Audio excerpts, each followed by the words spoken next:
चलिए हेडिंग डालिए आप लोग, Andrews isotherm.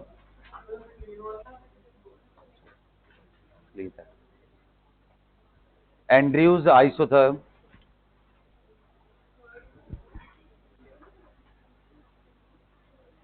Andrews isotherm. Isotherm का मतलब क्या होता है? Any graphical representation where temperature is constant, right. Isothermal का मतलब होता है ऐसा कोई भी प्रोसेस जिसमें टेम्परेचर को हम कांस्टेंट रखें। Is that clear? So Andrews isotherm is basically a graph of pressure versus volume for a specific gas at different condition. Okay, so basically इसके अंदर हमें liquefaction of gas पढ़ना है, तो आप ब्रैकेट में लिख सकते हो liquefaction of, this is related with liquefaction of gas, liquefaction of gas। तो बेटा सबसे पहले ना हम लोग लिक्विफिकेशन प्रोसेस को देखते हैं एक बारी, एंड उसके बाद उसके ग्राफ को भी देखेंगे, एंड फिर कुछ इंपॉर्टेंट टर्मिनोलॉजीज हैं जैसे कि क्रिटिकल टेम्परेचर क्या होता है, क्रिटिकल प्रेशर क्या है, क्रिटिकल वॉल्यूम क्या है ना, और बॉयल्स टेम्परेचर निकालते कैसे हैं रियल गैसेस के लिए, इन्वर्जन टेम्परेचर क्या होता है, इन सब चीजों के बारे में यहाँ पे आपको इंफॉर्मेशन मिलेगा, राइट। तो एक काम करते हैं, let us consider a cylindrical container having 1 mole of a real gas filled into it, and I'm considering this setup at relatively lower temperature. Okay, temperature मैंने कम रखा है, and now what I'm basically doing is, with the help of this piston block, I can, whenever I wish, I can increase the volume and then can decrease the volume। तो अभी मान लो मैं start करना चाह रहा हूँ at large molecular volume से, अभी वॉल्यूम ज्यादा है तो मैं यहाँ पे कहीं रख करके स्टार्ट करना चाह रहा हूँ, यहाँ पिस्टन लगा रखा है, तो मैं प्रेशर एंड वॉल्यूम को मतलब रेगुलेट कर सकता हूँ। तो अगर मैं लोअर टेम्परेचर की बात करूं तो बेटा नेचुरल सी बात है कि अगर आप वॉल्यूम कम करोगे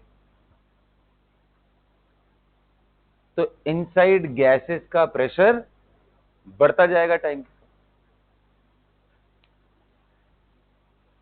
और कम करूंगा और बढ़ता जाएगा, और कम करूंगा बढ़ता जाएगा। लेकिन इसके अंदर एक वियर्ड सा फिनोमेना देखने को मिलता है, अगर आप इसके ग्राफ को बनाते हो तो कुछ ऐसा चीज देखने को मिलेगा।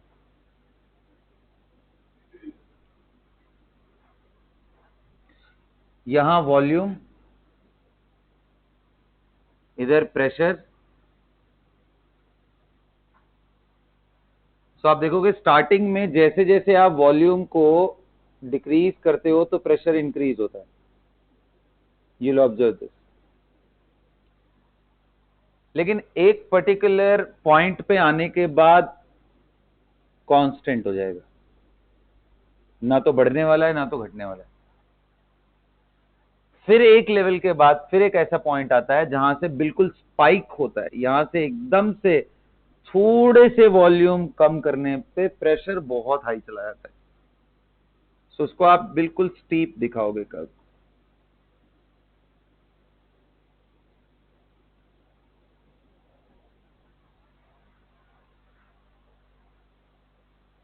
As per our expectation it should gradually increase, right. जैसे जैसे हम वॉल्यूम कम करते हैं यार इसको बढ़ना चाहिए, होता भी ऐसा है टू दिस पॉइंट, यहां से यहां।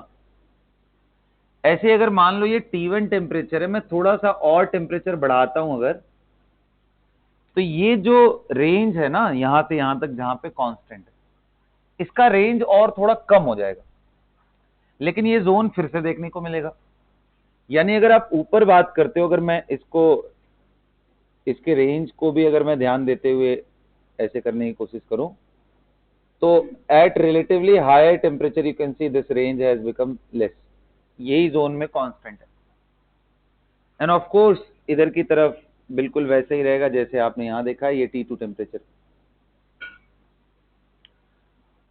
और इसके बाद बिल्कुल स्टीप जैसे आपने यहां देखा है वैसे यहां पे भी होगा बिल्कुल स्टीप।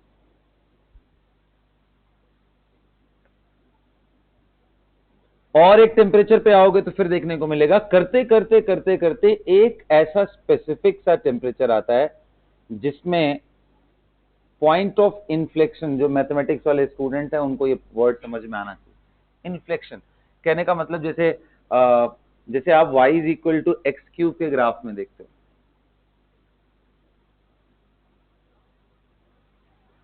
ये पॉइंट, इसको बोलते हैं पॉइंट ऑफ इन्फ्लेक्शन। मतलब इसमें एक पर्टिकुलर कर्व नहीं, आप बेसिकली देखो तो यहां से होकर के, तो बेसिकली ये आता है ऐसे है और हल्का सा नेचर इधर की तरफ होते हुए फिर एकदम से अप आ जाएगा।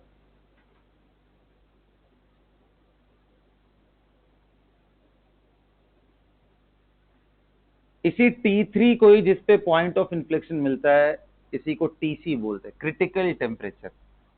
एंड इंटरेस्टिंगली बेटा इसके ऊपर अगर आप करते हो तो ग्राफ का नेचर नॉर्मल सा, बिल्कुल जैसा हम एक्सपेक्ट करते हैं वैसा ही होता है, कहीं कांस्टेंट जोन आता ही नहीं है। ये T4 which is higher than TC, greater than TC। तो सर ये बताओ, ये जो बीच में कांस्टेंट हुआ ये क्या रिप्रेजेंट करता है ना? ये जो कांस्टेंट टेम्परेचर हो गया ये क्यों हुआ और क्या रिप्रेजेंट करता है, इसके बाद क्या हुआ इसको समझो। तो आ जाओ, देखो मैंने आपको बताया था, देखो आइडियल गैस के केस में अजम्पशन क्या है, there is no force of attraction, there is no force of attraction among the molecules of the gases. Reality में उनमें अट्रैक्टिव फोर्सेस ऑपरेट करते हैं। तो जब आप इसको कंप्रेस करते करते करते करते करते ये पॉइंट पे पहुंचते हो तो बेसिकली बेटा वो लिक्विफिकेशन स्टार्ट हो जाता है इस पॉइंट पे, मतलब आपको लिक्विड बनने लग जाएगा, नीचे लिक्विड ऊपर गैस।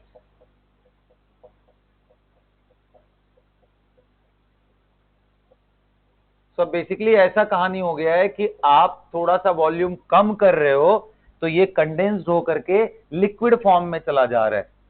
यानी ये जो फेज है यहां से यहां तक ना, इसको आप चाहो तो अपने नोटबुक में कलर्ड चीजों से दिखाना, और ये पर्टिकुलर जो जोन है वो लिक्विड वेपर इक्विलिब्रियम का है, और इस साइड वो वेपर है या फिर गैसियस फेज में। और ये जो पॉइंट है, जो भी इसको टच करते हुए इधर की तरफ गया है, जो भी इस डॉट डॉट डॉट वाली लाइन को टच करके इस तरफ गया है, ये जोन डिस्कस करता है लिक्विड जोन, प्योर लिक्विड है। तो बेसिकली अब सर अगर आप इसको और कंप्रेस करोगे करोगे करोगे करोगे तो एक टाइम आएगा जब ये पूरी तरीके से लिक्विड बन चुका होगा, और अगर पूरी तरीके से लिक्विड बन चुका है तो अब इसको कंप्रेस करना, फर्दर इसके वॉल्यूम को डिक्रीज करना is extremely difficult, and that is why for a small decrease in volume there is a greater increase in the amount of pressure that are supposed to be applied. तो तीनों zone clear हो गए। इधर कौन सा zone है, vapour या gas का। यहां कांस्टेंट कब हो रहा है, जब लिक्विड वेपर इक्विलिब्रियम आने लग गया, यानी लिक्विफिकेशन स्टार्ट हो गया, लिक्विड बन रहा है, और करते करते करते करते जब मैं पूरा लिक्विड ट्रांसफॉर्म हो गया, उसके बाद थोड़ा भी अगर मैं कंप्रेस करने की कोशिश कर रहा हूं, then I am suppose to increase the pressure drastically. जी, ग्राफ क्लियर हो गया। टेम्परेचर अप करोगे तो ये जो लिक्विड वेपर का जोन है ना, ये रिड्यूस हो जाता है। और एक टेम्परेचर पे अगर आओगे, जिसको मैं क्रिटिकल टेम्परेचर यहां पे नाम दिया है, टीसी का मतलब क्या है, क्रिटिकल टेम्परेचर। क्या नाम है बेटा,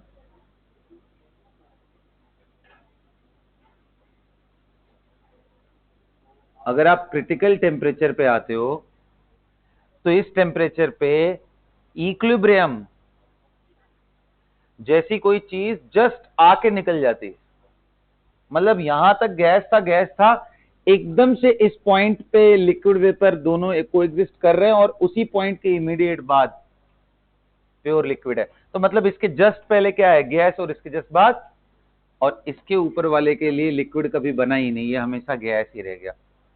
इसलिए एक लाइन है, बड़ा फेमस सा लाइन, कि भाई अगर आप क्रिटिकल टेम्परेचर के ऊपर कोई गैस ले लो, उसका क्रिटिकल टेम्परेचर फिगर आउट कर लो, और उसके क्रिटिकल टेम्परेचर के ऊपर अगर आप कोई भी टेम्परेचर रखते हो, और उस समय आप सोच रहे हो कि मैं इसको कंप्रेस कर दूं, कंप्रेस कर दूं, कंप्रेस कर दूं, फाइनली ये लिक्विड बन जाए, तो ऐसा होता नहीं है।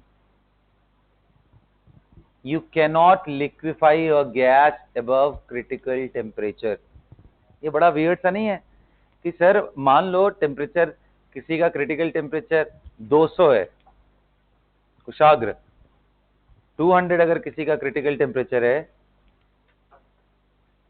तो 250 कर देने के बाद, भाई मैं मान लो पहले 10 एटीएम प्रेशर डाल रहा था, अब मैं 5000 एटीएम प्रेशर डालूंगा, तब भी क्या लिक्विड नहीं बनेगा? कंप्रेस तो हो ही जाएगा ना। कंप्रेस होने में, लिक्विड बनने में डिफरेंस है। लिक्विड की अपनी बाउंड्री होती है। जैसे ये लिक्विड आपको डिस्टिंक्ट तरीके से दिखाई देगा कि ये लिक्विड बन गया, इस तरह का फेज कभी आएगा ही नहीं, हमेशा एक कंप्रेस्ड गैस बनेगा, बट वो लिक्विड कभी नहीं बन सकता है अगर टेम्परेचर एक लेवल के ऊपर चला गया। इस तरह के दो फेजेस आपको दिखाई ही नहीं देंगे if the temperature is greater than, right it down, बनाओ इसको अच्छे से, पिस्टन को लिखो।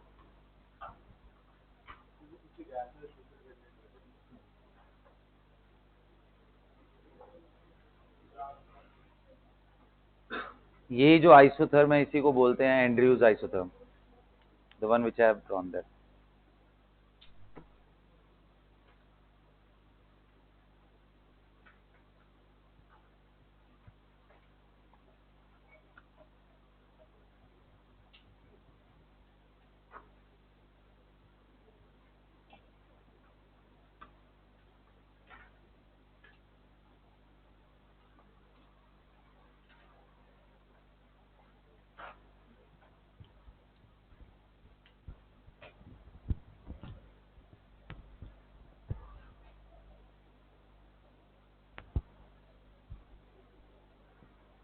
Can I? Look at this, guys. This is what I am expecting from you while making a note. कितना प्यार से यहाँ पे देखो, ये लिक्विड जोन बना है, उसके बाद इक्विलिब्रियम है, फिर ये देखो तीनों कलर अलग अलग है। अब ऐसे बनाओगे तब जाके समझ आएगा कि आप अच्छे से लिख रहे हो, कर रहे हो। ठीक है, रखना है, रखना है। नहीं, नोट मेकिंग ऐसी होना चाहिए, उसमें एब्सोल्यूट क्लैरिटी है। ऐसे बना करके अगर उतना अच्छे से लिखो नहीं तो पता नहीं चलेगा किधर लिक्विड जोन है, किधर क्या है।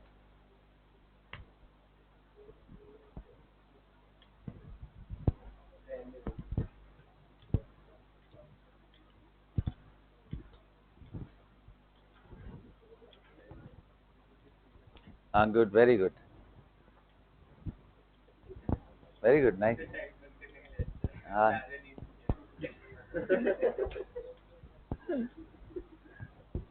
तो मारना पड़ेगा।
चलो भाई, हो गया।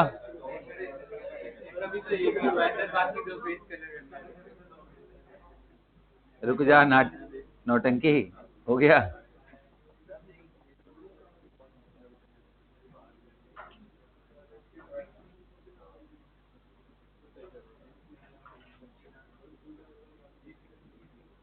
हाँ हाँ रहने दो ना।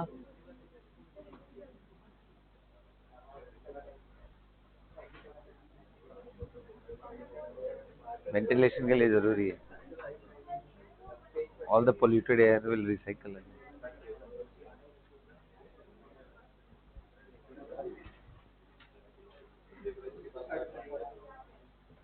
हो गया भाई।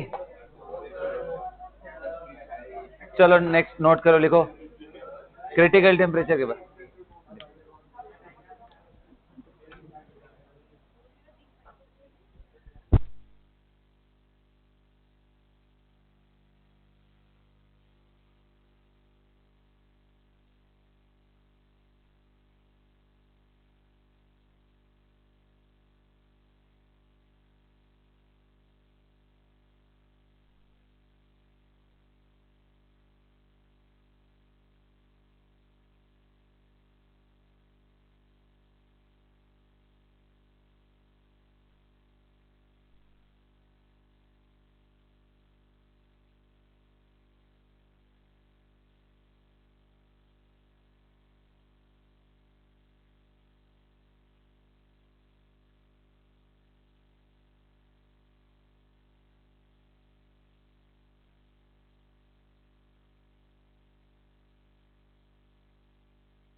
लिख लिया भाई।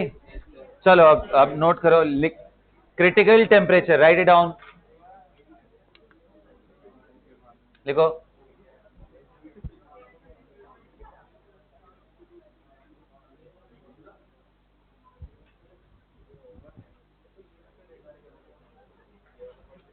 लिखो द टेम्परेचर अबव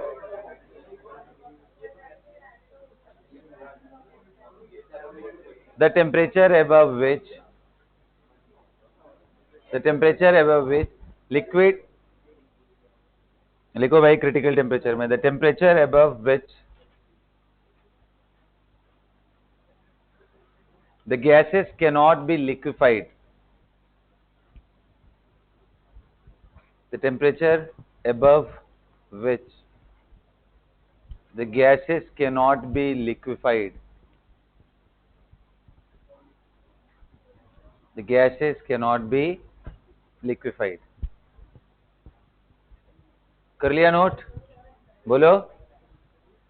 चलो भाई अब देखो ये टीसी का वैल्यू कैलकुलेट करते हैं, का डेरिवेशन भी है, बट अभी फिलहाल के लिए आप लिख लो critical temperature value is 8A upon 27R into B, where A and B क्या है बेटा? van der Waals constant for the real gases. A and B are the van der Waals constant. देखो जितना ज्यादा अट्रैक्शन होगा उसके proportional है, repulsion के इनवर्सली प्रोपोर्शनल। बोलो। So basically a by b का रेशियो आप चेक कर लोगे, आपको आइडिया लग जाएगा ना। तो और एक पार्ट है, देखो ध्यान से सुनो, पूछते हैं कि भाई गैस और वेपर में डिफरेंस क्या है? किसी चीज को मैं गैस कब बोलूंगा और किसी को वेपर कब बोलूंगा? तो बोलते हैं एक ही मटेरियल के ये जो दोनों चीजें हैं ये टेम्परेचर डिपेंडेंट है। You can say the same thing as gas if the temperature is above TC, you can say the same thing as vapor if the temperature is less than Tc or equal to Tc। Note करके लिखो।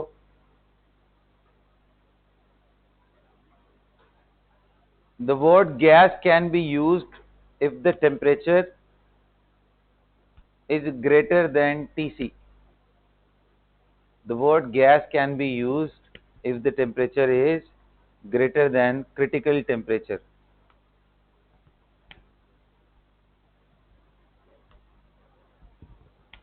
Gas can be used if the temperature is greater than Tc, and vapor can be used if temperature is less than or equal to Tc.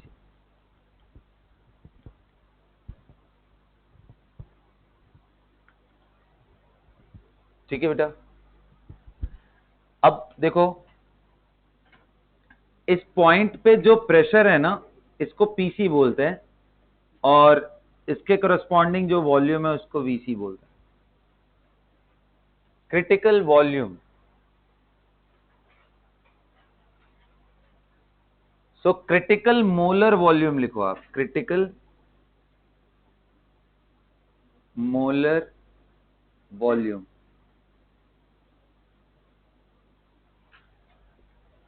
critical molar volume. Vc, what is Vc? The volume occupied by 1 mole of real gas, volume occupied by 1 mole of the real gas at critical temperature and critical pressure. Volume occupied by 1 mole of real gas, volume occupied by 1 mole of real gas at critical temperature and critical pressure. You know how much Vc used to be? 3 times of B value. B value मालूम है सबको? उसी का 3 times होता है. Got it? 3 times of B value. Okay? Now what is critical pressure? So critical pressure की value से पहले मैं आपको बता देता हूं Z की value eight critical temperature and pressure.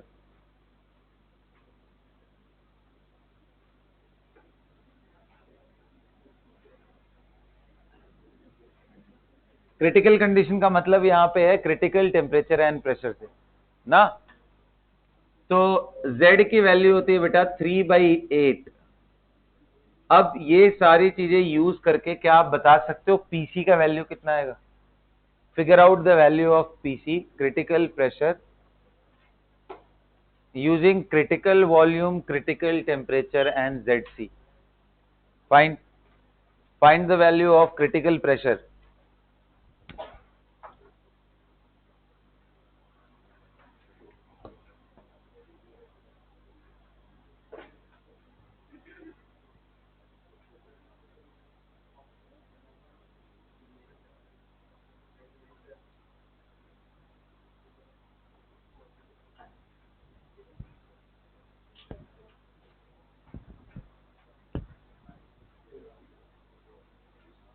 Find the value of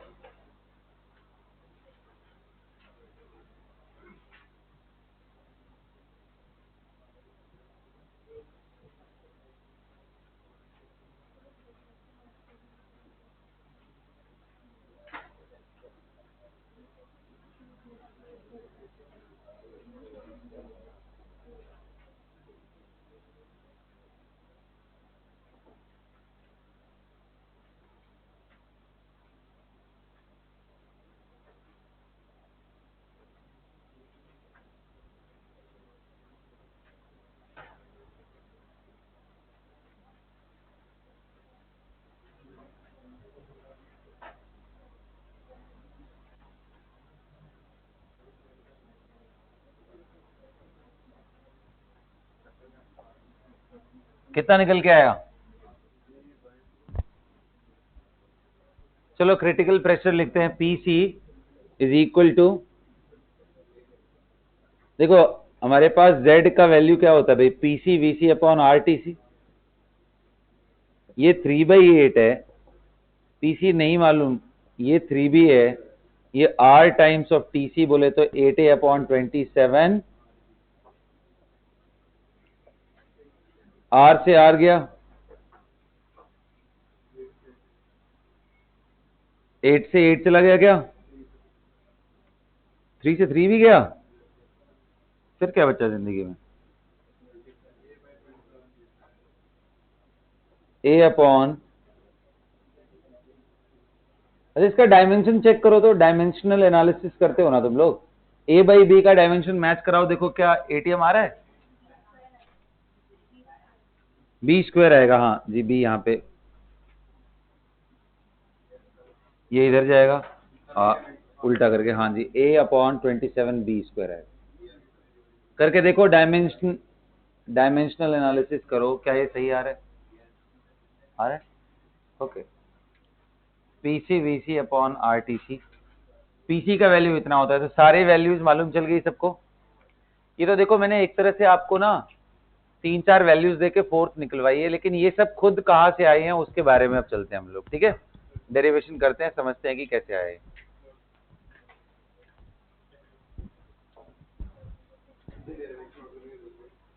derivation note करने की जरूरत तो नहीं है, इसको तो कर लो या वैल्यू लिख लो सीधा सीधा, कोई दिक्कत नहीं।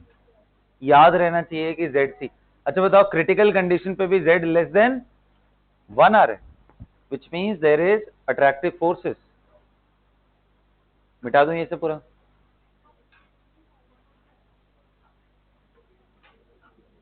मिटा दूं, ऊपर मिटा दूं?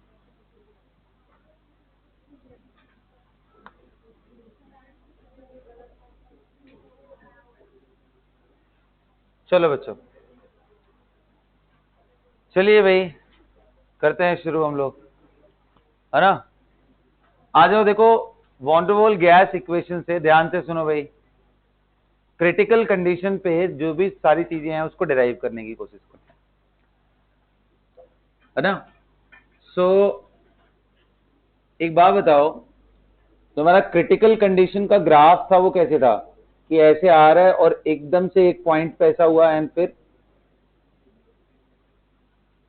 यानी ये पॉइंट पे, बच्चों प्लीज नो डिस्कशन।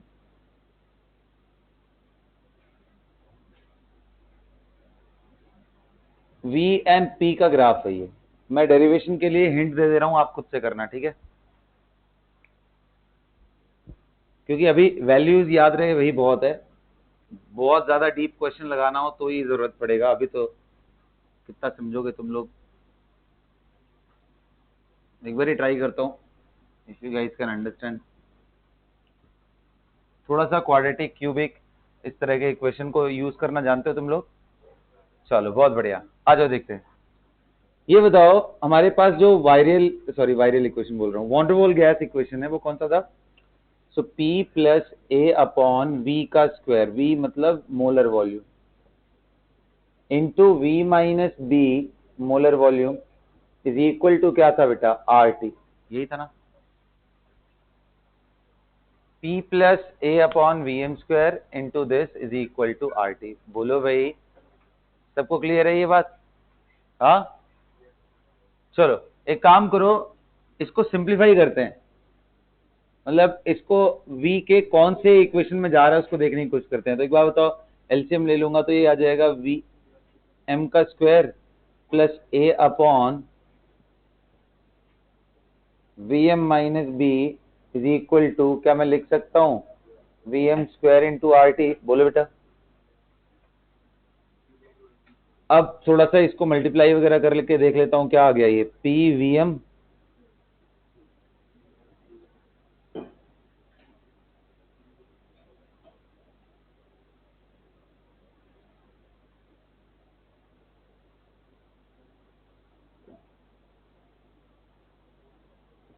देखो, तो ये इक्वेशन बन रहा है क्या सब लोग? देखो ध्यान,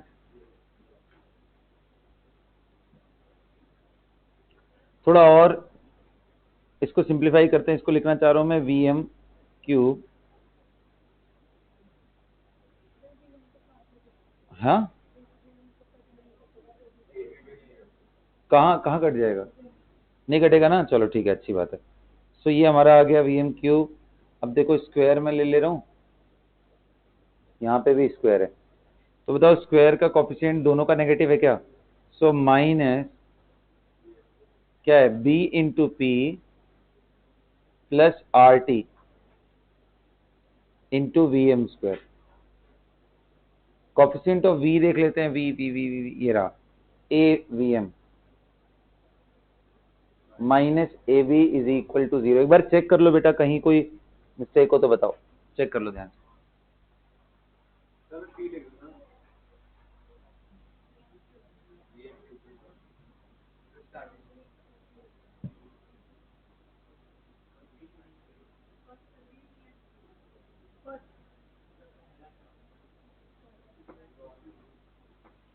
ठीक है। अब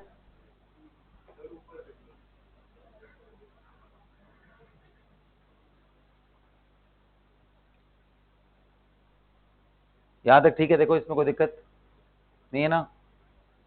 so this is the final equation. अब एक बार बताओ, ये कैसा इक्वेशन है? क्यूबिक है, क्वाड्रेटिक है, और 4 का है, कौन सा है? क्यूबिक इक्वेशन का मतलब क्या होता है? मतलब 3 रूट आएंगे। अब उसमें कंडीशन आपको मालूम है, 3 रूट में या तो तीनों रियल आएंगे, या अगर इमेजिनरी होना भी है तो 2 इमेजिनरी और 1 रियल आएगा। ये सब कुछ कंडीशन मालूम है क्या? नहीं मालूम है बिल्कुल भी? कोई बात नहीं बच्चों, अभी आप समझ लो इससे कितने रूट आएंगे? 3। अच्छा, 3 रूट में हो सकते हैं कि तीनों अलग अलग भी आए, और हो सकता है तीनों कॉन्साइड भी कर जाए। बोलो। तो जब आप P is equal to PC करते हो ना, P is equal to PC and T is equal to TC करते हो, तो देखो यहाँ पॉइंट ऑफ इन्फ्लेक्शन बन रहा था। इसका मतलब इस पर्टिकुलर पीसी पे एंड इस टेम्परेचर पे हमारे पास तीनों रूट एक ही जगह कॉन्साइड कर गए। So at critical condition all 3 root become equal, और वो किसके बराबर हो जाते हैं? वीसी के। वॉल्यूम का है ना, तो दैट गिव्स वीसी। कहने का मतलब कि ये जो क्यूबिक इक्वेशन है, इसको आप चाहो तो इक्वल टू करके v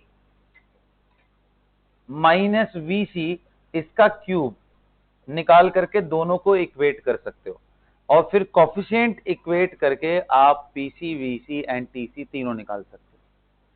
फिर से एक बार ही समझाता हूं, ये थोड़ा सा देखो मैथमेटिकल एंगल है।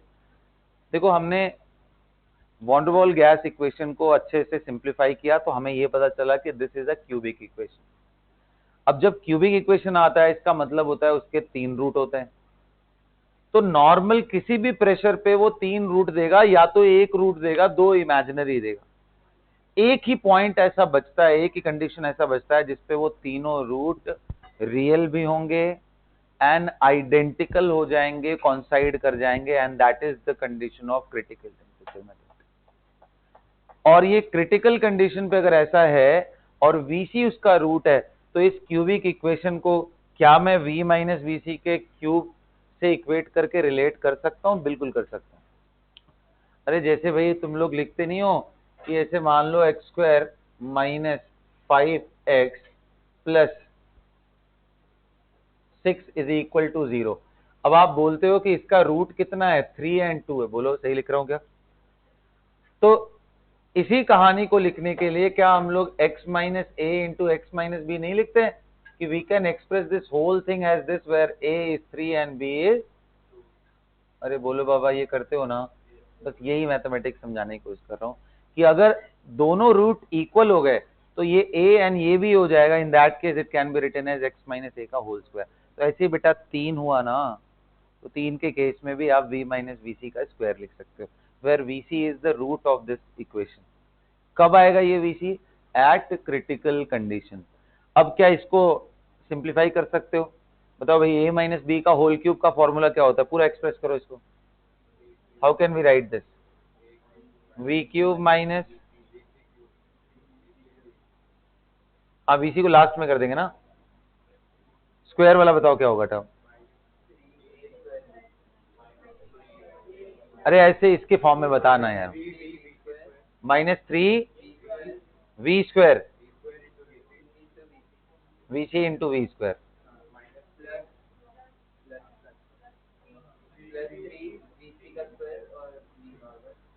हाँ, माइनस vc क्यूब हो जाएगा।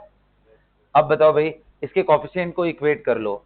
वी स्क्वायर का जो कॉफिशिएंट है वो 3vc है, तो यहां से आप अगर करोगे तो you will get b into P C plus R T C upon P C is equal to कितना आ रहा है वैल्यू? vc -3vc ना? अरे नहीं, माइनस माइनस तो इक्वेट कर दिया ना, तो बेसिकली 3vc आ रहा है। This is equation number 1।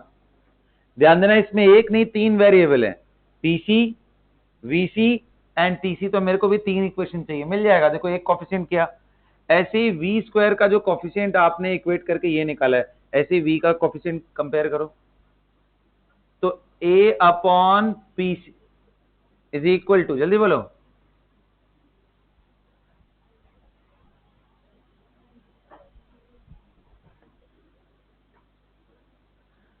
और ऐसे ही कांस्टेंट कंपेयर करो तो क्या आ गया, a b by P is equal to, वहां देखो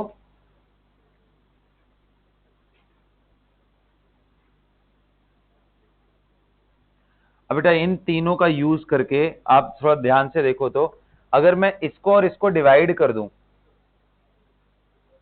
तो क्या आपको दिख रहा है, ये 3 डिवाइडेड बाई वीसी आ जाएगा, this divided by this, PC उड़ जाएगा, इसका नीचे नीचे भी पीसी है, पीसी पीसी उड़ जाएगा, क्या आ जाएगा ये, हाँ 1/, तो क्या यहां से VC is equal to 3B आ गया क्या, अब बताओ बेटा VC is equal to 3B आ गया, उठा के यहां रख लोगे तो PC आ जाएगा, और PC VC दोनों मालूम हो जाए तो आप क्या PC नहीं निकाल सकते हो। तो ये कहानी था, जिसको मैंने पहले आपको लिखवा दिया था, वो आता यहां से पूरा घूम फिर करके, तीन रियल रूट कहा, एक ही रियल रूट था हमारा, अब तो ये कोफिशिएंट कंपेयर करके हमने PC VC TC निकाला, है ना। अब देखो मैंने आपको पहले ही बोल रखा था कि हमारा जो रियल गैस इक्वेशन है, van der Waal gas equation, ये हर कंडीशन को एक्सप्लेन नहीं करता है। तो हमारा जो एंड्रयूज आइसोथर्म से हमारा ग्राफ आ रहा था, वो हमारा रियल कंडीशन है कि भाई इसके बाद प्रेशर फिक्स्ड हो गया। जबकि अगर आप थ्योरेटिकल देखो तो किसी भी चीज का अगर 3 रूट है तो देखो, तो क्या मैं ऐसे लिख सकता हूं कि अगर क्यूबिक इक्वेशन के 3 रूट है तो ऐसे लिखना चाहिए basically, root number 1, root number 2 and root number 3। अरे बोलो ना, तो ग्राफ का नेचर ऐसे आना चाहिए, मतलब एक बारी मिनिमा फिर मैक्सिमा एंड फिर, जबकि आप देखो ग्राफ हमारा रियल में कैसे बन रहा था कि ऐसे आया फिर कांस्टेंट हो गया फिर इधर गया। तो थ्योरेटिकली हमें लगता है कि ये अप डाउन होना चाहिए, बट प्रैक्टिकली ऐसा होता नहीं है, तो इसलिए सारे कंडीशन को एक्सप्लेन नहीं करता। But anyway, with the help of this equation we are able to figure out the value of TC, PC and VC। तो ये आपके पास वैल्यूज है बेटा, ये इसका थ्योरेटिकल एक्सप्लेनेशन है। थोड़ा सा मैथमेटिकली आप जब ज्यादा मेच्योर हो जाओगे, खास करके मैं मैथ्स वाले बच्चों के लिए बोल रहा हूँ, उनको फिर ये इस चीज को यूज करना ज्यादा अच्छे से आएगा, जब आप थोड़ा सा ना क्वाड्रेटिक, क्यूबिक और इस तरह के इक्वेशन हैंडल करोगे अच्छे से तब। अभी मेरा रोल बस इतना था, जो केमिस्ट्री में क्वेश्चंस आते हैं वो सीधा सीधा फॉर्मूले से रिलेटेड आते हैं। टीसी के बारे में डिस्कशन करेगा, ए बी का आपको टेबल दे देगा, टीसी के बारे में पूछेगा, है ना, पीसी के बारे में पूछेगा एंड वीसी के बारे में पूछेगा। Is that clear. तो एक लास्ट पॉइंट बचा है इसमें कि वीसी इज इक्वल टू जो हमारा 3B आया है, उसमें बी मॉलिक्यूलर साइज पे डिपेंड करता है ना, तो बी एंड मॉलिक्यूलर साइज का आपस में क्या रिलेशन है वो बताना है। तो इसको कहीं चाहो तो एक बॉक्स में बंद करके आराम से लिख लो, तुम्हारे पास टाइम है, और अदरवाइज आप चाहो तो ये ऑप्शनल है, आप नहीं भी नोट करोगे तो चलेगा, ठीक है। अभी अपना काम कुछ गड़बड़ नहीं होने वाला है इसमें। हाँ लिख लो, तुम्हारे लिए तो जरूरी है, जल्दी लिखो। ये बेसिकली डेरिवेशन है ऑफ पीसी वीसी एंड आर्ट, PC VC and TC, derivation of PC VC and TC from कौन से इक्वेशन से, हाँ van der Waal equation.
Note कर लिया भाई सबने?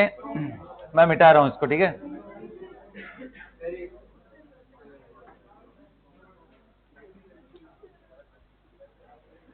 चलो भाई लिखो, relation between b and, relation between b, b b b तो बॉम्बे वाला, right? Relation between b and, और किसके बीच में बताना भाई? बी एंड, बोल दो मोटू तुम लोग। Relation between b and molecular size.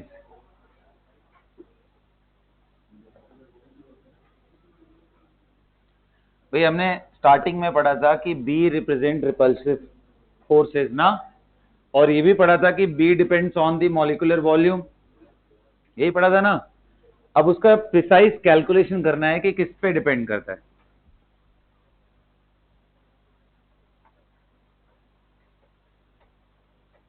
देखो बच्चों, मैंने आपको स्टार्टिंग में बताया था, ध्यान से सुनो, बिल्कुल बात नहीं करना है। मैंने आपको बोला था कि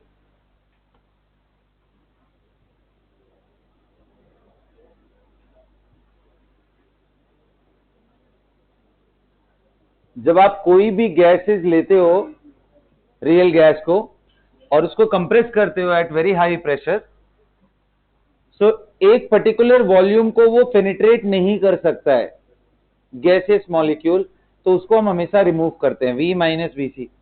सो फ्री मूवमेंट में उस हम, सॉरी वीसी बोल रहा हूं, स्मॉल v वॉल्यूम करेक्शन को हम हमेशा रिमूव करते हैं। एंड v, जो स्मॉल v का वैल्यू है, वो मैंने आपको बताया था n इंटू बी होता है। तो आखिर ये b क्या है? यानी अगर मैं 1 मोल ले लूं तो स्मॉल v की वैल्यू b के ही बराबर आ जाएगी। तो आखिर ये b का वैल्यू होगा कितना? अगर इनका रेडियस r है, मॉलिक्यूल को अगर मैं स्फेरिकल मान लूं, उसका रेडियस r मान लो, बिल्कुल बात नहीं करना है, ध्यान दो इधर।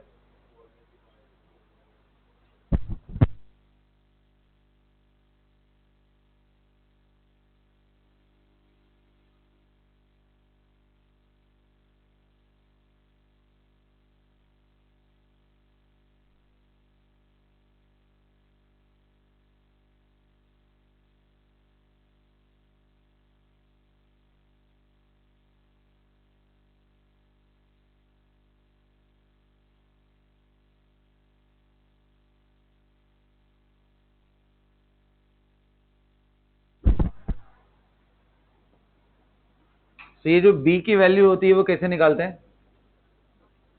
सो b is basically written as 4 times of 4/3 pi r cube. अब देखो ये 4 टाइम्स क्यों हो रहा है, ये थोड़ा वियर्ड सा लगता है, क्योंकि भाई 4/3 pi r cube is the volume of these small small spheres, right? ये जो छोटे छोटे स्फीयर्स हैं, इनका वॉल्यूम तो ये, तो इसका 4 टाइम्स क्यों है? कायदे से तो यही रहना चाहिए। और सिर्फ इतना ही नहीं, अगर आप 1 मोल के लिए बात कर रहे हो तो इनटू एवोगैड्रो नंबर भी देखना पड़ेगा। आप मॉलिक्यूलर थोड़ी डिस्कशन, हम लोग तो पर मोल यूनिट लेते हैं ना, तो इनटू एवोगैड्रो नंबर 1 मोल का हम डिस्कशन करने जा रहे हैं। इसका मतलब कहीं ना कहीं ये कि जो हमारे गैसियस पार्टिकल है, जो इनके इंडिविजुअल वॉल्यूम है, उससे कहीं ज्यादा स्पेस ऑक्युपाई कर रहे हैं ये, उससे कहीं ज्यादा स्पेस ये ऑक्युपाई कर रहे हैं जिसमें बाकी मॉलिक्यूल्स आकर के घूम नहीं सकते। तो रियलिटी भी है भाई, आप जब तक इसको गैस समझ रहे हो तब तक एटलीस्ट आप फ्रीडम ऑफ मूवमेंट तो दे रहे हो ना भाई, तभी गैस हुआ ना, वरना अगर एकदम पैक हो गया तो क्या हो गया? ये सॉलिड। पैक हो गया तो क्या हो गया? सॉलिड। तो इसमें एजम्पशन ऐसा है कि एक काम करते हैं, एक मॉलिक्यूल के ऊपर चारों तरफ एक दूसरा मॉलिक्यूल रोल कर सके, इतना तो फ्रीडम मिनिमम रखना पड़ेगा। इतना स्पेस वो वाला है जिसको मेरे को छोड़ना ही पड़ेगा अगर मुझे टोटल वॉल्यूम को, गैस के वॉल्यूम को लेना है, तो V माइनस दिस वॉल्यूम मेरे को हटाना पड़ेगा। और ये वॉल्यूम आएगा कितना भाई? ये पूरा जो कंप्लीट एक मॉलिक्यूल दूसरे पे रोल कर जाए उसका वॉल्यूम कितना आएगा? तो आप वॉल्यूम निकालोगे तो ये R है, ये R है, कितना हो जाएगा? 2R। सो 4/3 इंटू 5 इंटू 2R का होल क्यूब। जब इसको करोगे तो यहीं से आता है वो टर्म, कौन सा बेटा? 8 times of 4/3 pi r cube. लेकिन ये कितने मॉलिक्यूल का वॉल्यूम था combined? This was the combined volume of 2 molecules. तो पर मॉलिक्यूल कितना आएगा? वॉल्यूम पर मॉलिक्यूल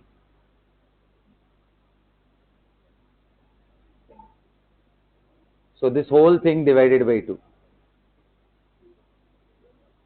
यहां से ये 4 टाइम्स आ गया, तो यहीं से मैं लिखता हूं 4 × 4/3 pi R cube. This is for 1 molecule, but मेरे को 1 मोल के लिए चाहिए, तो कितना आएगा? Small v will be equal to 4 × 4/3 pi R cube into Avogadro number.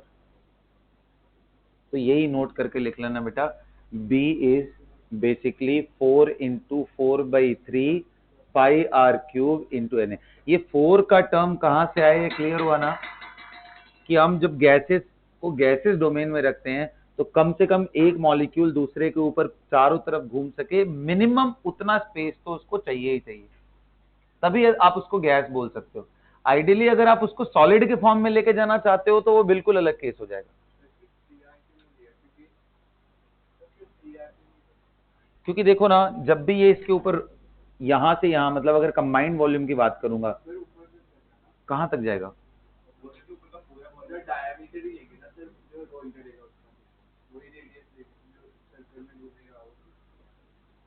मतलब तुम ये बोल रहे हो कि 4R क्यों नहीं ले रहे हैं? 3R क्यों? फिर 4R हुआ ना.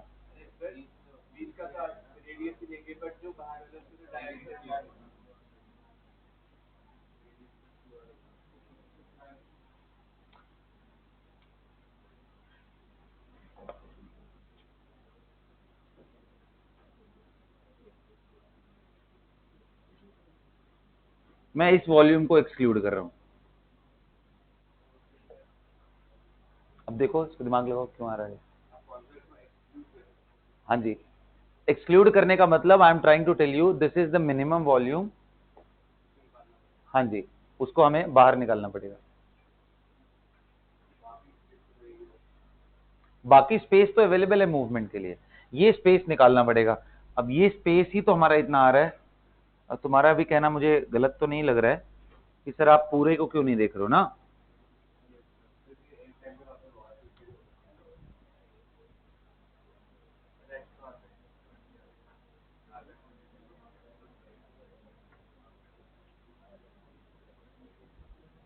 चलो इस पे फिलहाल मैं सोचूंगा, बट यही आंसर है इसका. ठीक है, इस पे मैं सोचता हूँ कि इसमें क्या पॉइंट कंसिडर करना है, but this is the final thing. 4 times of 4/3 pi R cube, b का यही होता है. देखते भी ऐसे ही है, बट अब ये तुम्हारा पॉइंट है कि सर इसको क्यों नहीं हम एक्सक्लूड कर रहे हैं, उस पर मैं सोचता हूँ क्या करना है.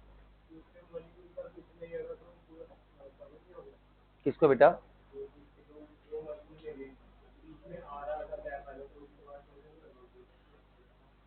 दोनों को लेके ही मैं बोल रहा हूँ.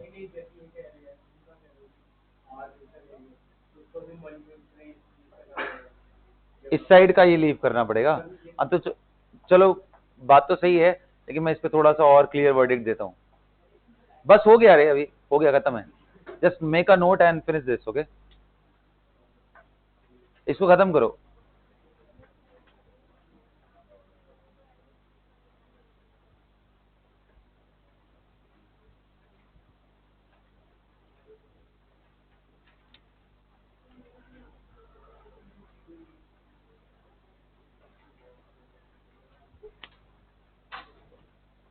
हेडिंग डालो वायरियल इक्वेशन एंड, हाँ जी, वायरियल इक्वेशन.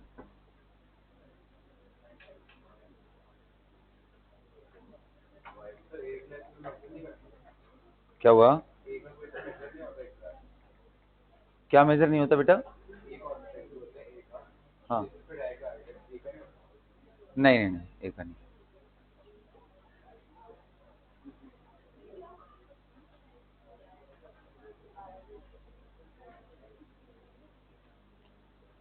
हेडिंग डालो वायरियल इक्वेशन.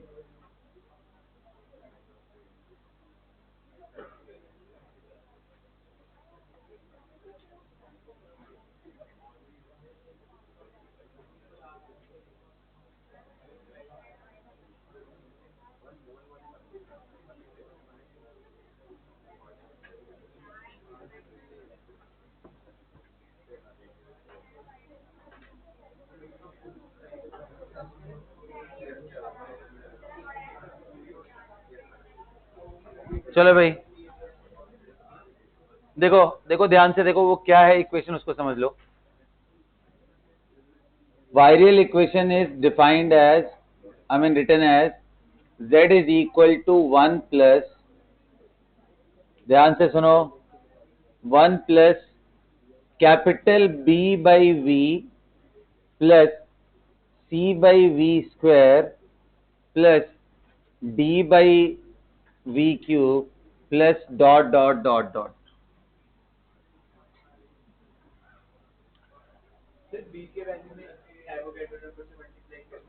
किसमें? हाँ ये रहेगा, ये तो पर मोल होता है ना ये B का value. Z is equal to 1 plus B by V C by V square D by V cube. इसमें वायरल यही कराओ तो मेरे से। हाँ वही है, मैं एक बार देख लेता हूँ। VIRIAL ही है, वही है spelling.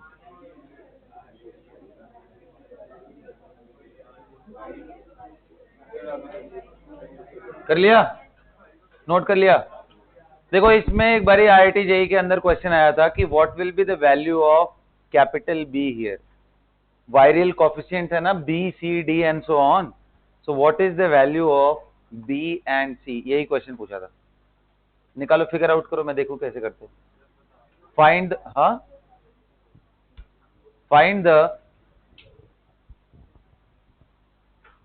find the value of virial coefficient B and C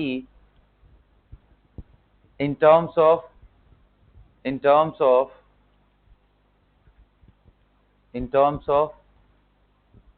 der Waals gas parameter A, B and temperature. In terms of van der Waals gas parameter A, B and temperature.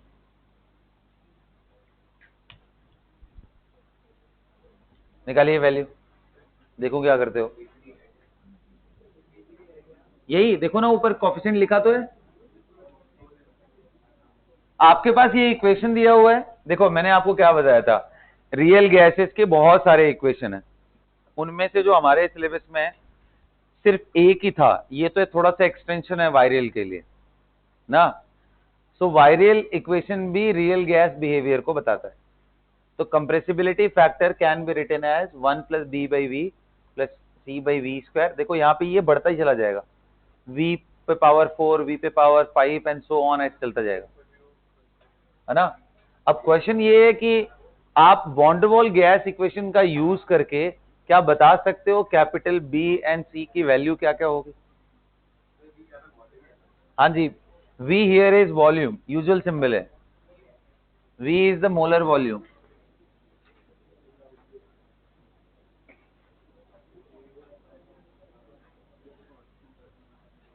और ये जो भी equation derived है, understood है at lower zone only, low pressure zone, at low pressure only.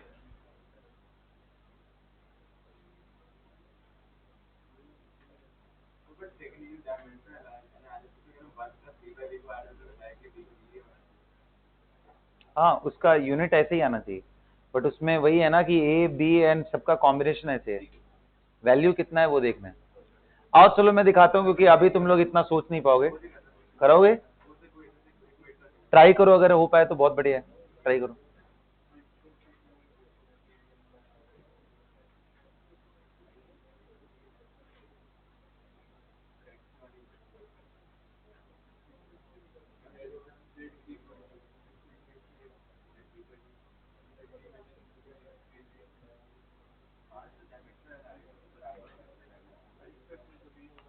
यहाँ आ जाओ, बिठाओ भाई इसको, और आगे और आगे, इधर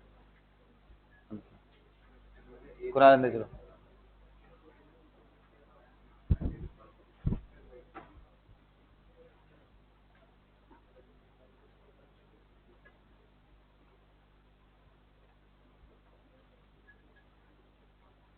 हो गया,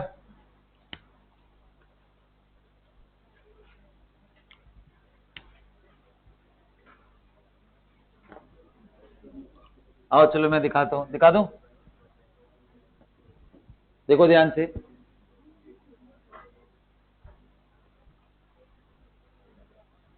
राइट इट डाउन, देखो कहां से डिराइव कर रहा हूं, इधर इधर ध्यान से देखो। हमारे पास इक्वेशन था P plus A upon V M square, V M minus b is equal to what, R T. ये था हमारा van der Waal gas equation for 1 mole of gas. अब मुझे Z का एक्सप्रेशन चाहिए और उसके हिसाब से मैं देखने की कोशिश करूंगा। तो यहां पे देखो P इंटू वी एम लेके आ जा रहा हूं, इस V को कॉमन ले ले रहा हूं, and plus A upon V M आ जाएगा यहाँ पे। अगर मैं इस V को यहां से उठा के लेके आ गया इधर की तरफ, V कॉमन लेगो तो इधर क्या बच जाएगा, 1 minus B by V M is equal to R T. Do you guys agree? अब देख ध्यान से, इस आर टी को मैं इधर ला करके डिवाइड कर दे रहा हूं, तो यहां 1 हो जाएगा। अब मैं इसको उठा के उधर भेज दे रहा हूं,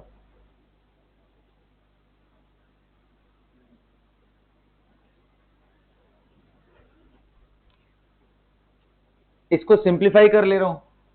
so P V M upon R T क्या है हमारा, Z प्लस ए upon V M R T लिख सकता हूं मैं, इज इक्वल टू इधर क्या आ गया, 1 अपॉन 1 माइनस बी बाई। अभी तक मैंने कुछ भी एज्यूम नहीं किया है। अब ये कितने लोग बोल रहे हैं कि आपने सर बोला है कि मोलर वॉल्यूम थोड़ा ज्यादा है, Vm is much greater than small b। भाई मैं उसके नजदीक नहीं जा रहा हूं ना, मैं एकदम हाईली कंप्रेस जोन में नहीं जा रहा हूं। तो हमारा जो कंटेनर का वॉल्यूम है, वो जो हमने वॉल्यूम एक्सक्लूड किया है, उससे तो बेटर ही है, यानी 4 times of 4/3 pi R cube से बेटर है, ज्यादा है। तो यानी technically this b upon V M value will be quite less than 1। तो अब ये कितने लोग बोल रहे हैं कि सर ये तो वही वाली बात हो गई जो हम लोगों ने ज्योमेट्रिकल प्रोग्रेशन सीखा हुआ है। किसी को ध्यान है कि 1 अपॉन 1 माइनस एक्स को, where x is less than 1, can be expressed as 1 plus x square plus x cube plus dot dot dot. क्या ये ज्योमेट्रिकल प्रोग्रेशन का रिजल्ट होता है? होता है। So I am just going to do that. So can I write this? Can I say this? That this whole expression can be written as 1 plus b by vm plus b square by vm square plus b cube by vm cube and plus dot dot dot. अब इसको थोड़ा और अच्छे से लिखता हूं तो देखो, लास्ट में मैं बॉक्स में लिखने जा रहा हूं, ध्यान से देखना। z इज इक्वल टू, मैं ये देखो टर्म को राइट साइड भेज रहा हूं, राइट साइड भेजूंगा तो कितने लोगों को दिखाई दे रहा है कि सर इसको 1 तो लिखना ही पड़ेगा, प्लस Vm का जो कॉफिशिएंट है वो b है यहाँ पे 1 बाई वी का, और यहाँ पे कॉफिशिएंट क्या है, a अपॉन आर टी, और इधर आएगा तो वो क्या हो जाएगा, माइनस में। तो क्या मैं ऐसा लिख सकता हूं, b minus a upon R T multiply by 1 upon V M. This is the coefficient of Vm here. Vm का मतलब मोलर वॉल्यूम। अगला कॉफिशिएंट क्या है, B square by V square, इधर और कुछ है नहीं, plus B square by V M का square plus B cube by V M का cube and plus dot dot dot. तो कितने लोगों को दिखाई दिया कि comparing these two equation we can say that the capital B value is B minus A upon R T, whereas C value is b square, and similarly d value is b cube and so on. तो देखो आप ध्यान से, अगर किसी को याद भी करना होता तो बाकी सारे कोफिशिएंट उसको याद हो जाते, लेकिन जो b वाला कोफिशिएंट है वो याद नहीं हो पाता, क्योंकि उसमें वैल्यूज देखो कैसी आई हुई। नोट करके लिखो, जल्दी खत्म करो इसको।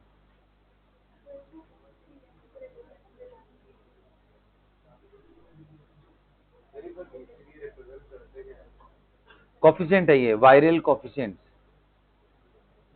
सब मैथमेटिकल एनालिसिस है, इसमें इसमें कुछ समझने की कोशिश मत करो बहुत ज्यादा।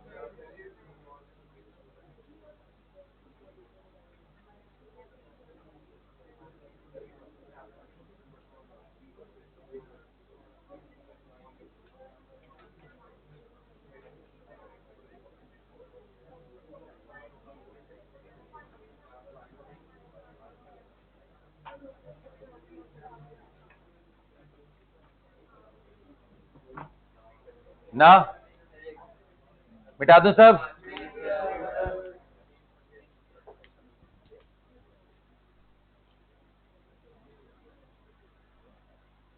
पूछ लो वहीं से, यहाँ पूछने की क्या जरूरत है, पूछ लो भाई।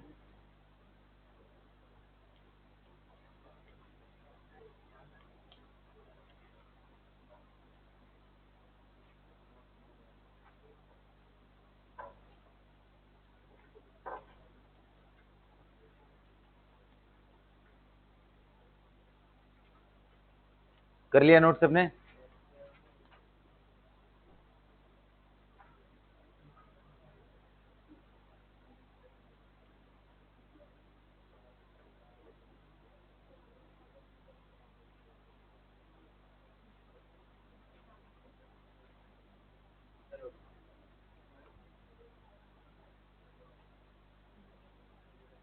नोटिस,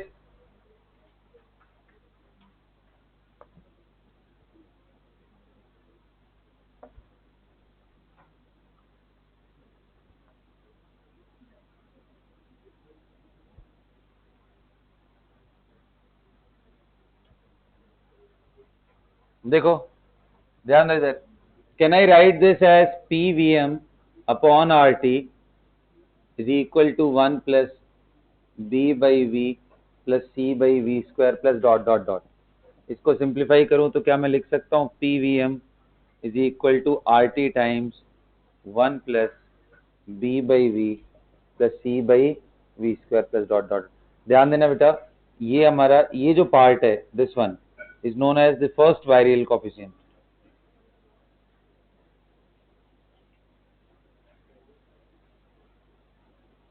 बी को बोलते हैं second वायरियल coefficient.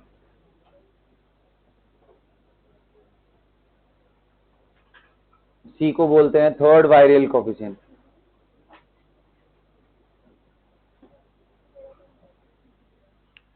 Third virial coefficient. अब देखो, अब अगर आप मोलर वॉल्यूम को बहुत ज्यादा कर लो, यानी pressure is extremely low, in that case how many of you are agreeing that sir जितना आप नीचे स्क्वायर करते चले जाओगे, क्यूब करते चले जाओगे, वो वैल्यू उतनी नेग्लिजिबल होती जाएगी?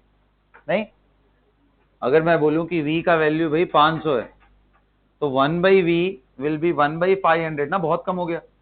अब मैं बोलूं 1/v का स्क्वायर देख लो, 500 का स्क्वायर, ये और खराब हो गया।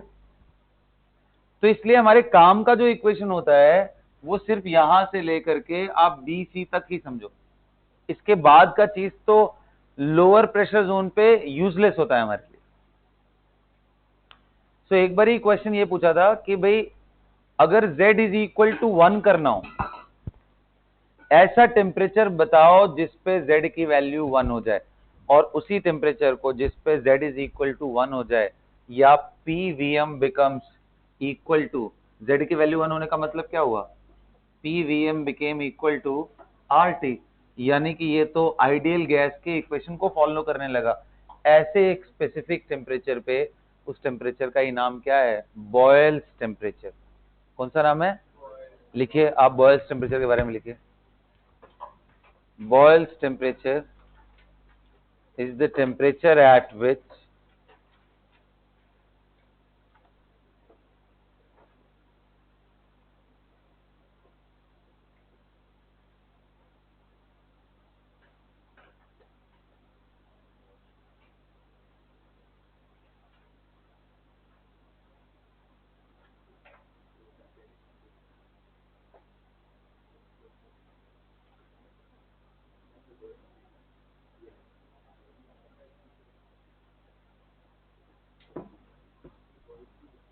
boils temperature is the temperature at which the compressibility factor Z becomes equal to 1. The compressibility factor Z becomes equal to 1 for real gases. Now can you tell me what will be that temperature in terms of von der Waals constants A and B? देखो Z हमने लिखा था 1 plus B के जगह पे क्या था भाई, सेकेंड वेरियल कोफिशिएंट कितना था, B minus A by RT into 1/V। Plus B square by V square plus dot dot. तो अभी आपको मैंने यही समझाया है कि भाई जैसे जैसे आप मोलर वॉल्यूम बढ़ाते जाओगे 1/v तक चीजें सिग्निफिकेंट होगी, इसके बाद इधर की चीजें नेग्लिजिबल हो जाएंगी।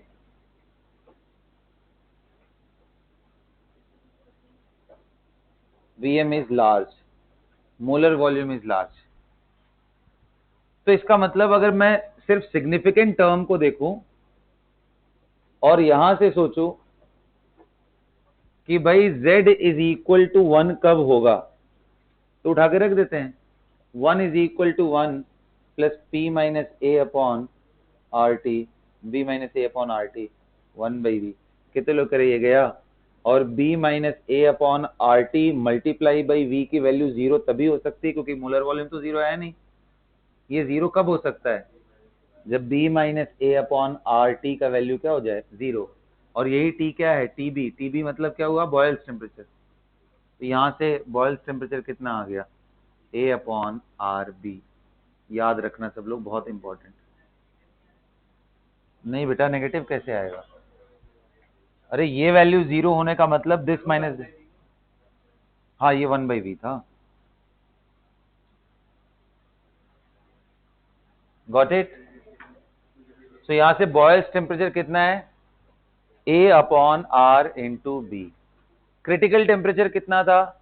a upon 8a upon 27 R B. बताओ कौन ज्यादा है? बॉयल्स टेम्परेचर ज्यादा है या critical temperature? Which temperature is more? Boyle's temperature is 8 a upon R B, whereas critical temperature was 8a upon 27 RB। कौन ज्यादा है भाई? Boyle's is greater. समझ गए? हाँ, नेक्स्ट लिखो inversion temperature. Write it down. Inversion temperature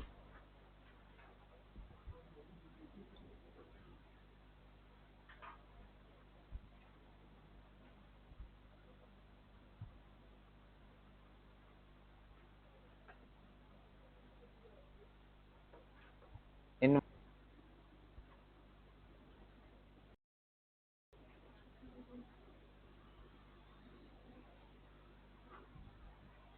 ये कौन सा टेम्परेचर है? देखो ये बड़ा इंटरेस्टिंग सा चीज है, इसको समझ लो ना। ये इन्वर्जन नाम भी इसके वजह से ही पड़ता है ना। पहले समझ लेते हैं ध्यान से। इधर इधर ध्यान दो भाई। देखो रियल गैसेस में एक स्पेसिफिक टेम्परेचर ऐसा आता है जिसको हम इन्वर्जन टेम्परेचर बोलते हैं, जिसकी value 2 times of Boyle's temperature होती है। कितनी होती है ये? 2 times of A upon R B. इसकी खासियत क्या है भाई? ये क्या खास बात है इसके अंदर? तो अगर आप किसी भी गैसेस पार्टिकल को इन्वर्जन टेम्परेचर के ऊपर वाला कोई टेम्परेचर ले लो, तो मान लो किसी का इन्वर्जन टेम्परेचर आ गया 100, आपने 105 ले लिया। अब अगर उसको आप अलाउ करते हो, कोई गैस किसी एक कंटेनर में फिल्ड है और ऊपर कुछ भी नहीं है, मतलब वैक्यूम, और यहां पे गैसेस हैं, और एकदम से आप इस कंटेनर में से ये पिस्टन हटाते हो तो it will undergo free expansion. बाहर से मैं बोल रहा हूं ना, तो इसको हीट देना है ना हीट लेना है। तो जब भी किसी सिस्टम में हीट ना देते हैं ना लेते हैं, तो ऐसे प्रोसेस को बोलते हैं एडियाबैटिक प्रोसेस। क्या बोलते हैं? कौन सा प्रोसेस बोलते हैं? एडियाबैटिक। सो एडियाबैटिक फ्री एक्सपेंशन कराओगे तो ऐसा देखा गया है, कंटेनर अगर टेम्परेचर तुमने इन्वर्जन से ऊपर रखा है तो कंटेनर पे अगर आप थर्मोमीटर रख करके छोड़ दोगे, and if you are allowing the gas to move freely, तो टेम्परेचर अप होने लगेगा। ऑटोमेटिक सिस्टम का टेम्परेचर अप होने लगेगा, आपने कुछ हीट वीट नहीं दिया है। तो इसी को एक लाइन बोलते हैं, if the real gas is allowed to expand freely adiabatically above inversion temperature, heating takes place। और अगर यही टेम्परेचर जो मैंने बोला था, अगर इन्वर्जन 100 है, आप 98 पे यही काम करो तो डब्बा देखो ऑटोमेटिक कूल होने लगेगा। Cooling takes place. और इन्वर्जन टेम्परेचर आ गया तो कुछ भी नहीं होगा, नो हीटिंग नो कूलिंग। तो ये बड़ा वियर्ड सा फिनोमेना है, ये आपको थर्मो में इसकी क्लैरिटी आएगी कि ऐसा क्यों हो रहा था। अभी आप ये वैल्यू लिख लो और इन्वर्जन टेम्परेचर के अबव एंड बिलो क्या होता है वो लिख लो, इतना ही अभी आपके लिए काम का चीज है। फिर से समझाता हूं, अगर किसी रियल गैस को आप अलाउ कर रहे हो एक्सपैंड होने के लिए फ्रीली, एडियाबैटिकली, मतलब बाहर से कोई हीट का एक्सचेंज नहीं कर रहे हो, तो कंटेनर अपने आप टेम्परेचर अगर इन्वर्जन के ऊपर रख करके आप ये काम कर रहे हो तो अपने आप गर्म होने लगता है। और अगर यही फ्री एक्सपेंशन आप इन्वर्जन टेम्परेचर के थोड़ा सा नीचे रख करके करते हो तो कंटेनर अपने आप कूल होने लगता है। तो above inversion heating occurs, below inversion cooling occurs, at inversion nothing will occur। ये नोट करके लिखो, if the real gases are allowed to expand freely, if the real gases are allowed to expand freely above inversion temperature adiabatically,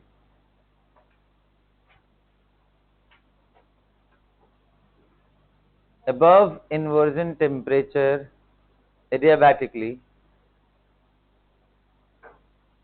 if the real gas is allowed to expand freely above कौन सा temperature, हाँ, inversion temperature, above inversion temperature freely, then क्या होगा, बोलो ना, heating occurs।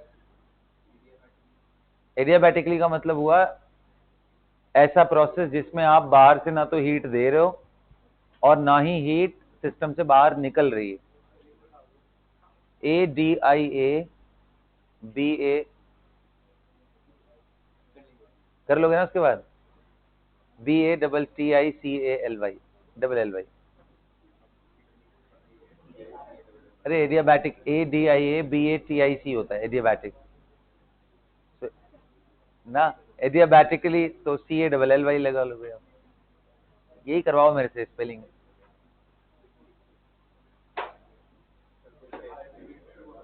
Isolated नहीं बोला मैंने, बोला if the gases are allowed to expand freely above inversion temperature adiabatically, then heating will take place। देखो, then heating will take place। अरे सिंपल है यार, टेम्परेचर अप रखोगे हीटिंग होगा, डाउन रखोगे कूलिंग हो जाएगा। नेक्स्ट लिखो, if the real gas is allowed to expand freely adiabatically below inversion temperature,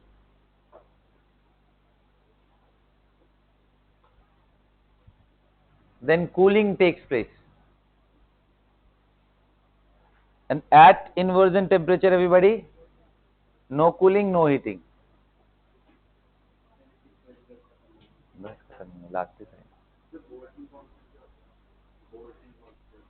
बता रहा हूँ आज बताना है।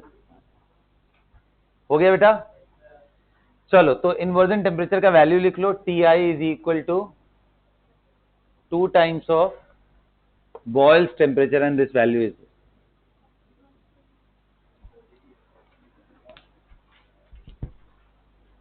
got it। तो बच्चों रियल गैस का जितना पोर्शन था वो मैंने आपको एक्सप्लेन कर दिया। काइनेटिक थ्योरी ऑफ गैसेस का एक पार्ट रह गया है, वो मैं एक्सप्लेन कर देता हूं, इसी के साथ चैप्टर पूरा खत्म हो जाएगा। And that is the distribution of kinetic energy,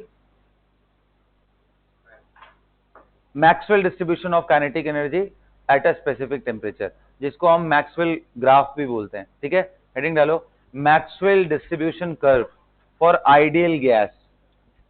Maxwell distribution, Maxwell distribution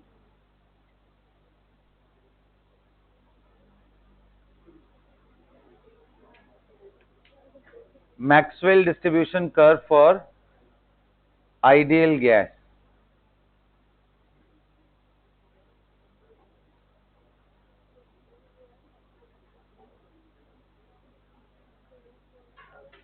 Maxwell distribution curve for ideal gas ना। देखो मैंने आपको इसके बारे में ना डिस्ट्रीब्यूशन के बारे में मैंने आपको पहले ही एक्सप्लेन किया हुआ है, बस आज उसको ग्राफिकल फॉर्म में रिप्रेजेंट करूंगा, ठीक है। तो इधर ध्यान दो, मैंने आपको बताया था कि अगर आप एक बॉक्स के अंदर 1 मोल ऑफ गैस ले रहे हो या n नंबर ऑफ पार्टिकल्स ले रहे हो गैसेस का, तो there is distribution of speed. सारे मॉलिक्यूल्स एक ही स्पीड से नहीं चलते, ये बताया था मैंने। भाई कोई v1 से चल रहा होगा, कोई v2 से। हाँ, ऐसा जरूर हो सकता है कि v1 से हो सकता है 50 पार्टिकल चल रहे हो, v2 से कुछ 100 चल रहे हो। उसमें जो मैक्सिमम नंबर ऑफ पार्टिकल जिस स्पीड से चलते हैं उसको क्या नाम डाला था हम लोगों ने? मैक्स, क्या बोला था? मोस्ट प्रोबेबल स्पीड, ध्यान है ना। उसके बाद एक टर्म डिफाइन किया था आरएमएस, फिर एक डिफाइन किया था एवरेज। सिंपल है ये सब में, कोई दिक्कत? अब देखो इसमें ना इसी डिस्ट्रीब्यूशन को ही, इसी मॉलिक्यूलर स्पीड डिस्ट्रीब्यूशन बोल लो, काइनेटिक एनर्जी का डिस्ट्रीब्यूशन बोल लो, इसी का ग्राफ है, वही है मैक्सवेल डिस्ट्रीब्यूशन का। So this side will be having dn by the total number, n naught is the total number of molecules present. So this will give you the fraction of molecule.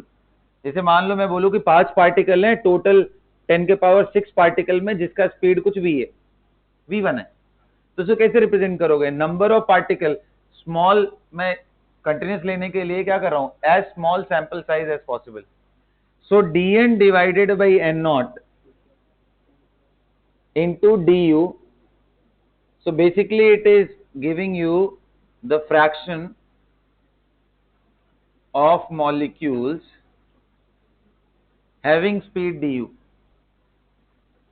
And इस तरफ मैं आपको दिखाने की कोशिश कर रहा हूं, on the other axis here we have molecular speed u at any specific temperature T. तो आप ग्राफ देखोगे तो कुछ ऐसा आएगा कि एक बार ये ऐसे अप होकर के फिर आगे की तरफ एक्सटेंड होगा और कहीं जाकर के एक जगह रुक जाएगा ये। तो अगर इसको पहचानने की कोशिश करो तो ये बता रहा है कि ये एक पर्टिकुलर स्पीड है जिसपे सबसे ज्यादा मॉलिक्यूल है, यहां पे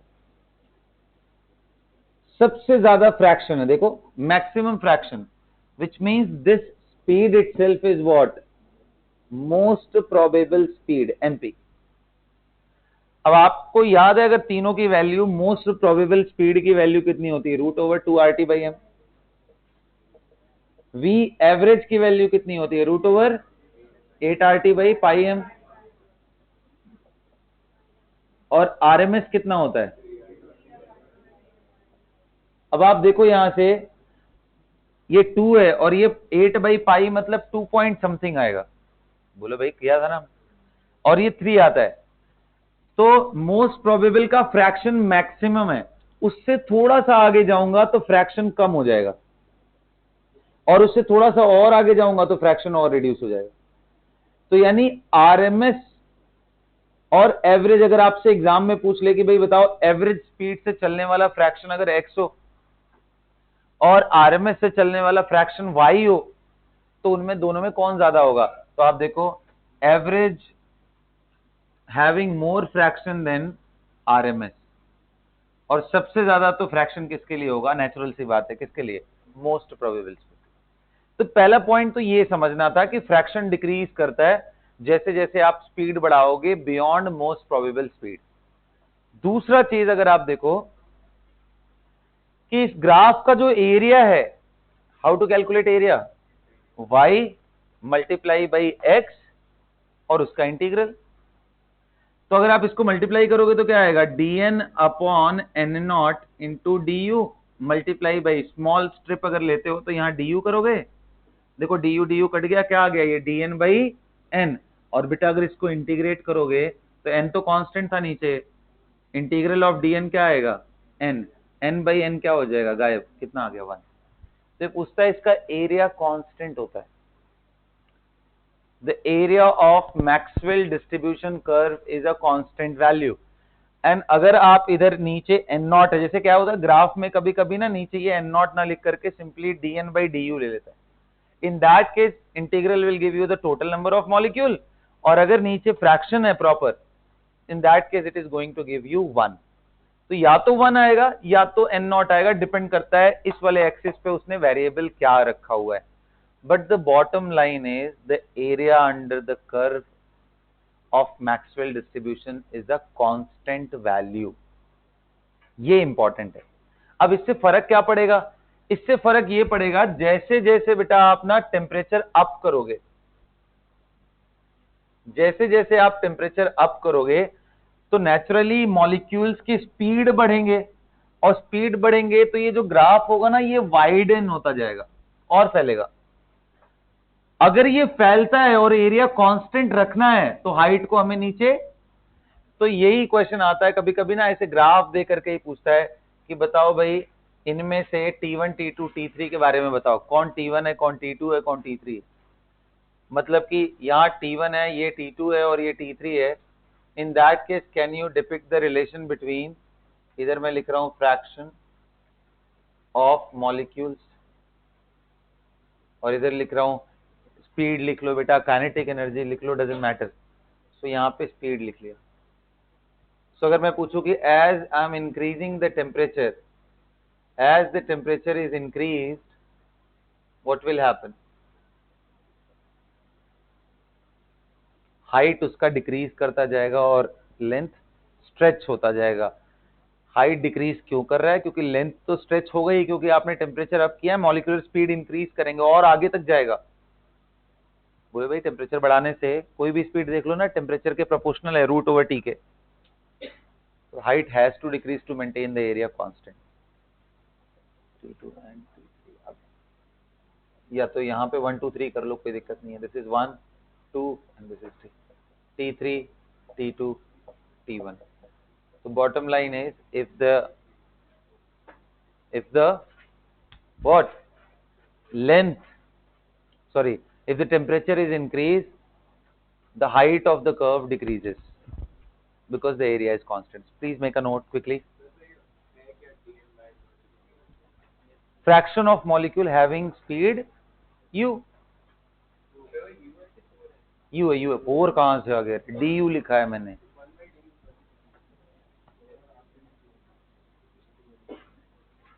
Fraction of molecule having speed u, fraction of molecule having speed u, this is how we represent.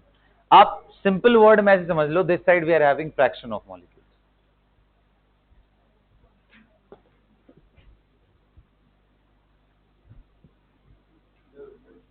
इसको क्या करोगे? आगे मैच्योर हो जाओगे तो खुद ही डिराइव कर लोगे, अभी तो बस उसका स्टेटमेंट याद रखो, ज्यादा जरूरी।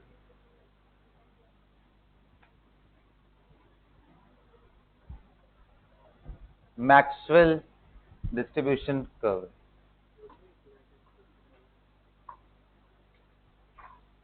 आप चाहो तो ये एक बॉक्स बना करके ये लिख सकते हो that there is a distribution.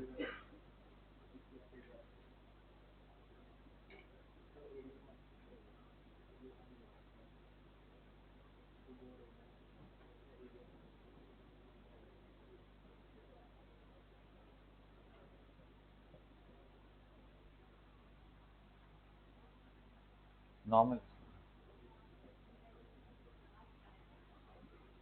की पॉइंट्स क्या है? Area under the curve is constant.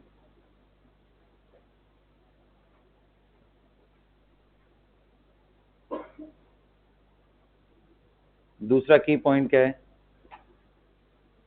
क्या है? हाँ, if t increases the height of the curve decreases।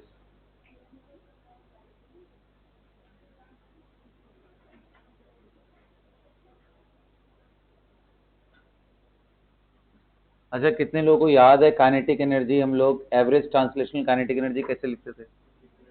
3/2 nRT ना। अच्छा, काइनेटिक एनर्जी पर मॉलिक्यूल लिखना हो तो एक मॉलिक्यूल का काइनेटिक एनर्जी कितना होगा? एक सिंगल मॉलिक्यूल का। तो क्या बोलोगे? एक सिंगल मॉलिक्यूल है तो मोल कितना हो जाएगा? 1/Na। अरे बोलो यार, तो ये कितना आ जाएगा? 3/2 1/Na इंटू RT। तो बेटा ये जो 3/2 R/Na है ना, इसी को के बोलते हैं, स्मॉल के।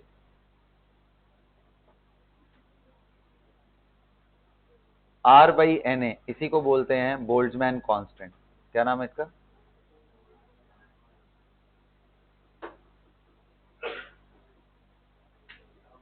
यही था भाई ना जो तुम लोग परेशान हो रहे थे। बोल्ट्जमैन कांस्टेंट क्या है? R by N A, that's it, और कुछ नहीं है। Kinetic energy for a single molecule is 3/2 kT, where k is r by Na। तो बच्चों इसी के साथ पूरा गैसियस स्टेट खत्म होता है। बहुत थ्योरेटिकल है, खास करके रियल गैस वाला पोर्शन ना। तो आपको मैंने समझा तो दिया है, बट दिमाग में मतलब 50-60% चीजें भी एक बारी में चली गई हो तो अच्छी बात है, ये आपका अचीवमेंट है। एक दो बार तीन बार रिवाइज करोगे, कुछ क्वेश्चंस करोगे, फिर कई सारी थियरी तब जाके क्लियर होती। ठीक है, तो मैं तो अपने तरफ से लेके गया हूं, जहां तक भी पॉसिबल हुआ मैंने दिखाया है, ताकि मैं चीजों को ओपन रखूंगा for discussion, right. So that's all. आप अच्छे से प्रैक्टिस करना इसका।